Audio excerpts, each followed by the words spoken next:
Hi, folks. Welcome to the desk. This is Rowan. Today's the 10th of May 2021. I found this at a Goodwill recently. It's Singer Button Magic. It's like $6. And I said, well, if I'm going to be the sort of person that's doing a lot of buttons, might as well pick this up. It's pump action. There's no batteries or anything, which is neat. I've never used this before, and I thought I'd try to figure it out. It came with instructions. I don't actually think they're that good. So I've started recently a button jar filled with all the extra buttons in all my shirts, and I've picked one out. This is just some fabric I knit that I've been practicing sewing on for a while, and I'm gonna report back when I figure this thing out. I'll be back. So I had some problems. This isn't actually useful to show you anything. So what I think happened, I went in and it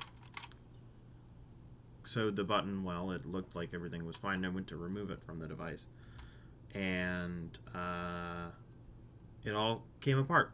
I have, some yarn, some thread. I think I know what's going on. There's a mechanism inside that will hold the thread, because this only uses a bobbin, so there's not. Normally in a sewing machine there are two threads, one above and one below. I think there's a mechanism down here that captures the second one, or captures like the thread at the beginning and uses that to make the interlocking threads or something like that, and stops it from just unwinding. There's that's what this is for, this particular dial. You're supposed to be able to pull this up and hear a clicking noise, and that's what'll cut the thread too. And I can't get a clicking noise, and it feels like this isn't really connected to anything, so I think I'm gonna have to take it apart, which is great. Can't wait. Super excited. It uses these weird hex bolts, or maybe they're like the Torx ones. I don't know. It doesn't matter. I probably have them, and if I don't, we'll figure something else out. I'll be right back. Well, folks, looks like I was right. This is a side with the dials. Finally got it apart. There are so many different types of screws that they used. It's almost as if they didn't want me in here. Anyway, this is the dial that I was telling you about. And you can see this guy would have moved something. And he's broken.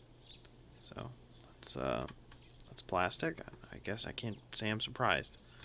It seems like you'd probably be using a lot of force on it too, so I don't know why they did that. But I'll see what I can do, because the rest of the machine is maybe could use some grease, but it was doing all right. Let's ooh, yeah, see, it works. Well, we'll see. So I figured it out, and there might be a way for me to. I won't be able to fix it back to operating the way that it was built to. What I might be able to do is some shenanigans with thread, which is this whole operation, I guess. So let's get you in here.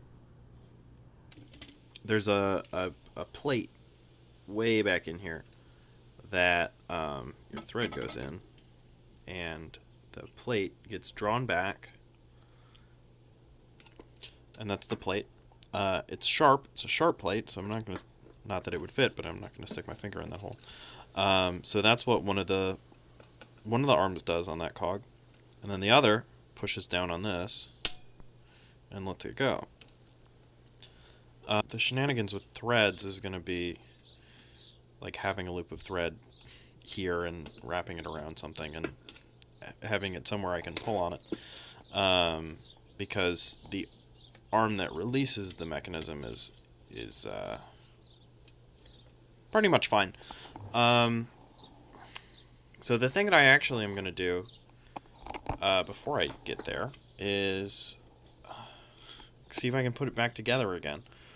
Not because I doubt my own skills, well, I do, mostly because this plastic's kind of old. And when I took out these screws, some of the plastic came with it, which was awesome, given that I vacuumed yesterday. And you get, so there's this screw, then you get the smaller ones. So these are Torx screws. I think it's like a 9 and a 6. And then you get this bad boy, which I don't even know the name of. Proprietary screw head number 1483 or something. I went in there with a tiny flathead and did what I could. All that goes to say is, I'm sure it's stripped, and if I can't put it back together, there's no reason to. If I can't, have it be put back together, there's really no reason to fix the insides if the outsides aren't going to work. So I'm gonna try that. We'll see. Okay, sounds like I was wrong about a couple of things. First off, this is so close and not interesting, visually. So I put in all the screws and it held together fine. I didn't, crank down too hard on them or anything. But it was pretty clear that maybe this isn't something you're supposed to be able to get inside. I actually don't know when they made this. I'm gonna look that up later. But so the thing that I was wrong about is that which hand was broken. So when I put this together, I thought I hadn't pulled that back.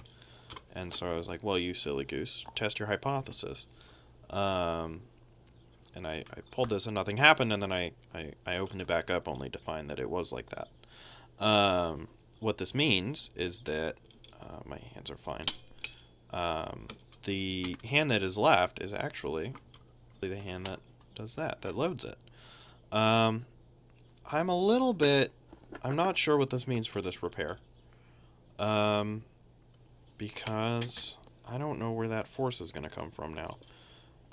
It's probably, and also I'm a little bit surprised that that's the one that broke, but I guess it is associated with a great deal of shock. Well, I returned to you a changed man. I went and learned a new fishing knot. So I've used what's called a Palomar knot here. Or maybe I have. I don't know. Maybe I biffed it. So when this gets pushed back, we've got this line, and I found I went and I did a dry fit with all this, and it doesn't get in the way if I run it through here, and the whole thing operates as normal so far as I could tell, without putting a needle in and testing it. So just pulling it from there is gonna work. I'm gonna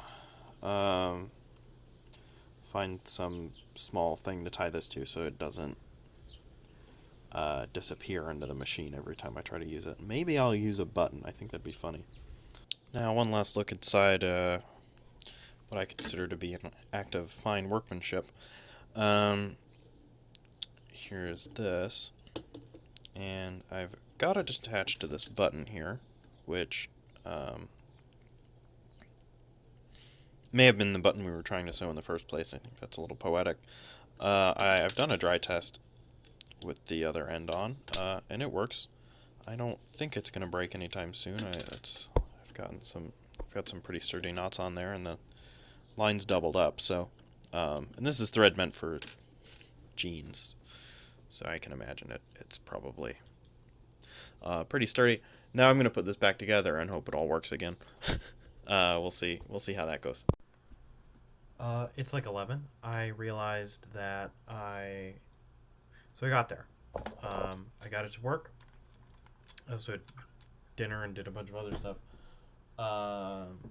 Not the least among them, sewing a bunch of buttons on shirts. Overall, it's a pretty good machine.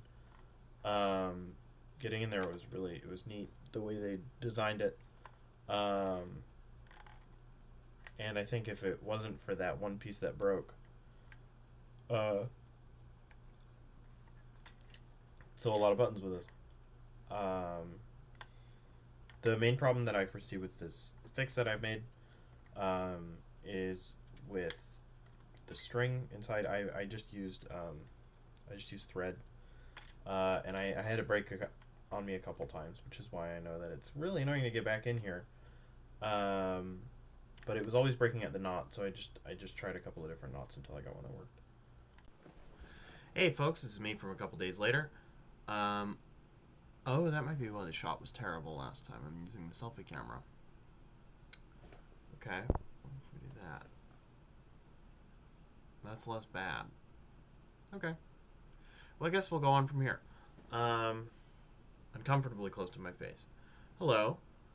This is me from the 15th, so it's been a few days. I was going through to edit this video, and I realized I left a couple of questions unanswered, and the demo I gave was not very good. So I went around looking. First off, I paid $5 for this, plus tax, which is less than I said it was.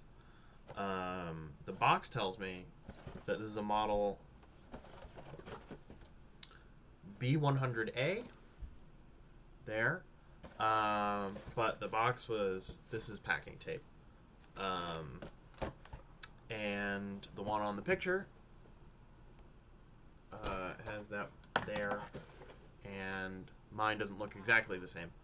So that's a little funky. That said, I'm sure that just happens. The model says it's a copyright 1983. So this is running in the 80s. And I was talking about their repair facilities. First off, you get a limited 90-day warranty if it has any manufacturing defects. I think it's a little late for that. And it does not include damage resulting from unauthorized repair. And they will repair it or replace it. They lead with repair, which I think is interesting. They'll do that for free under your warranty. You also get a reorder form, which I imagine is also no longer useful. But they do give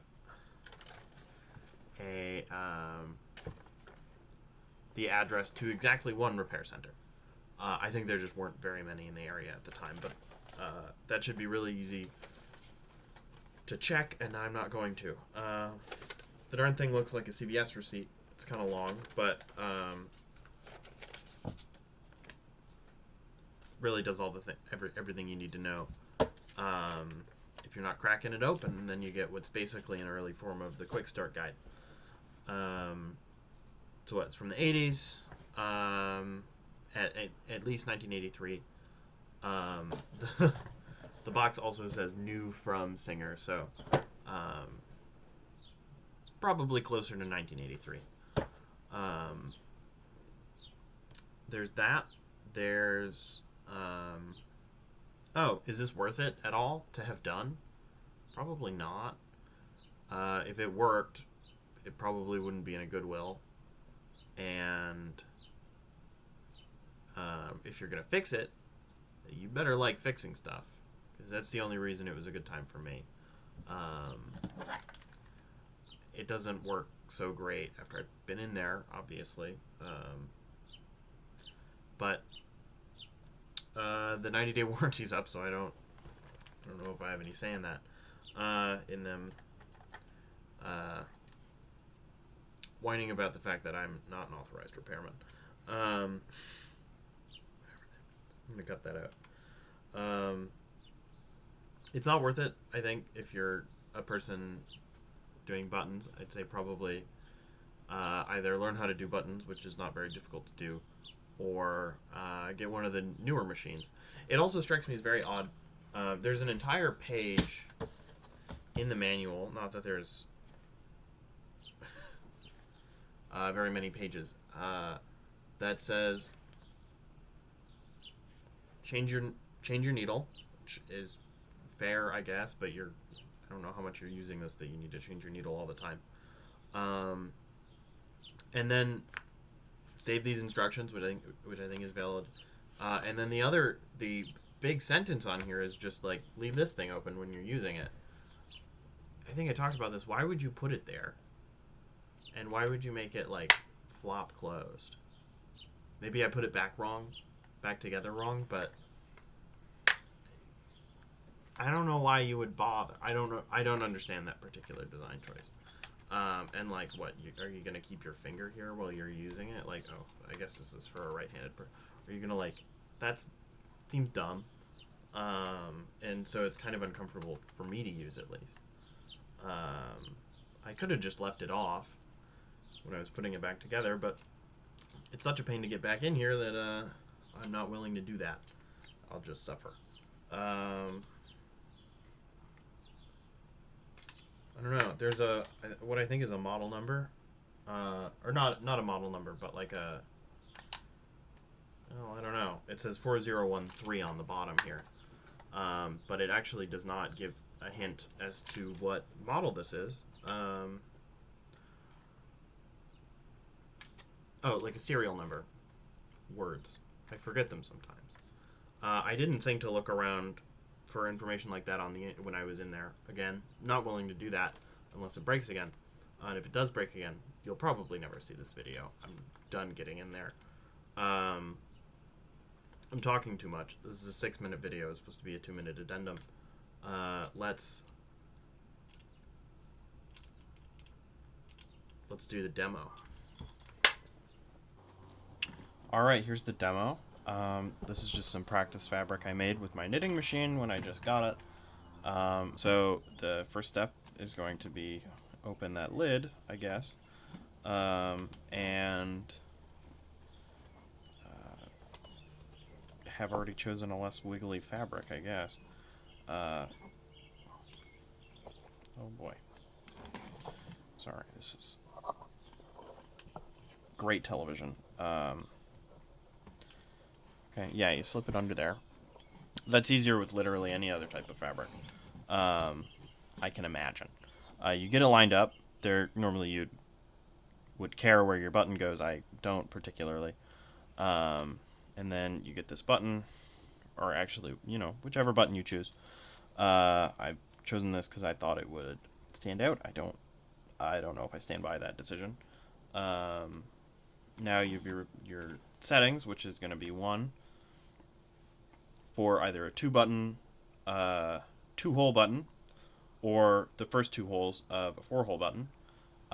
You're going to pull that down, and then you're going to make sure that you have, they say at least 3 inches. I am cautious. Pulled out.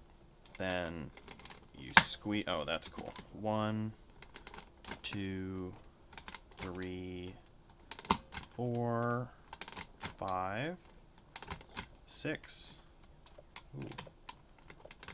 7. Let's go for 8. They say to do 5, or no, they say to do 7. And then you're going to turn this big dial to the 2. Hopefully you can see that. That's going to shift the foot relative to everything else, so that you go into the second set of holes. Pardon. Now you squeeze another 7 times. 2, 3, 4, 5, 6, 7. If I was doing a whole bunch of these, I'd be really annoyed by now, I think. Okay, and now normally what you would do is you'd flip that up, and that would cut the thread for you. We've established that doesn't work on this particular model. So all you need to do is pull this button, which is not usually what you do with buttons. But so it's gone. The thread should be cut, and now you can just pull this out. And one thing that you are, there's a button threader that you can hide there. One thing that you're told to do if you want to make a reinforced button, again, I don't know if I trust buttons done with this machine yet, is you pull it through, you pull your loose end through. I'm using the button threader because I'm a fool with clumsy fingers, and then wrap it around a few times, and then make your loop.